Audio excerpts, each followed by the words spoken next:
sekarang di konten ini gue bakal jelasin apa-apa aja yang lu harus lakukan supaya potensi lu bisa maksimal dan otak lu bisa bekerja dengan benar. Sehingga kalau otak lu udah bisa bekerja dengan benar, skor IQ lu akan meningkat, hidup lu akan lebih enak, dan masalah-masalah yang ada di sekitar lu dalam kehidupan lu bisa selesaikan dengan baik. Dan satu lagi, mungkin itu tidak otomatis bikin lu kaya, tapi seenggaknya peluang lu untuk hidup berkecukupan jauh lebih besar.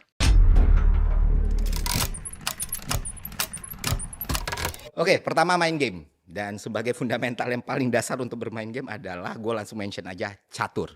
Jadi berapapun usia lu sekarang, lu coba untuk belajar main catur. Apalagi kalau lu masih muda, lu paksain diri lu untuk main catur. Karena itu game pertama yang gue mainin di usia 4 atau 5 tahun gitu.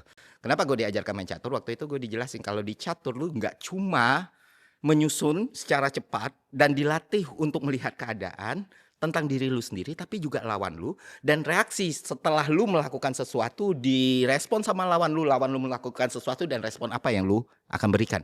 Itulah yang membuat catur begitu luar biasa dan begitu efektif untuk meningkatkan kapasitas otak kita karena terbiasa melakukan hal-hal seperti itu, sehingga lu punya pemahaman atas game teori itu jauh lebih baik ketimbang orang yang tidak terbiasa berpikir dengan cara seperti itu.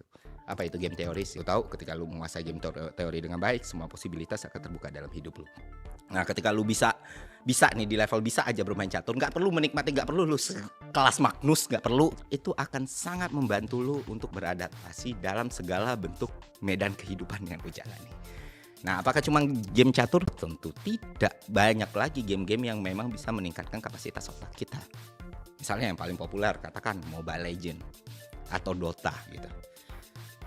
Game-game ini sangat tricky ya teman-teman, karena kalau kita melihat dan melakukan pendekatan dengan cara yang salah, ini justru bisa destruktif karena oksitoksin, dopamin dan lain sebagainya. Tapi kalau ini di-treat dengan benar, dengan waktu yang benar, maka game ini akan menghasilkan dampak yang positif bagi kerja otak lu. Karena apa? Karena lu terbiasa melakukan yang namanya problem solving dan merespon semua posibilitas yang ada dalam 1-10 menit game. Nah, sederhananya begini. Kalau lu mau Mobile Legends yang lu mainin itu bisa bermanfaat buat kapasitas otak lu, pertama, jangan pernah ngejar ranknya. Atau jangan pernah ngejar cuma pengen menangnya.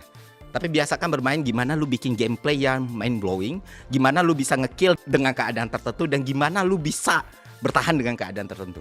Pernah ada fase main Mobile Legends, salah satu hero yang gue lakukan riset yang gue ulik beneran itu Sun, yang mana waktu itu nggak meta ya. Artinya setiap hampir semua game punya tuh posibilitas itu. Tapi lu harus ingat tujuan lu main bukan cuma untuk berekreasi, tapi meningkatkan kecerdasan yang ada di kepala lu.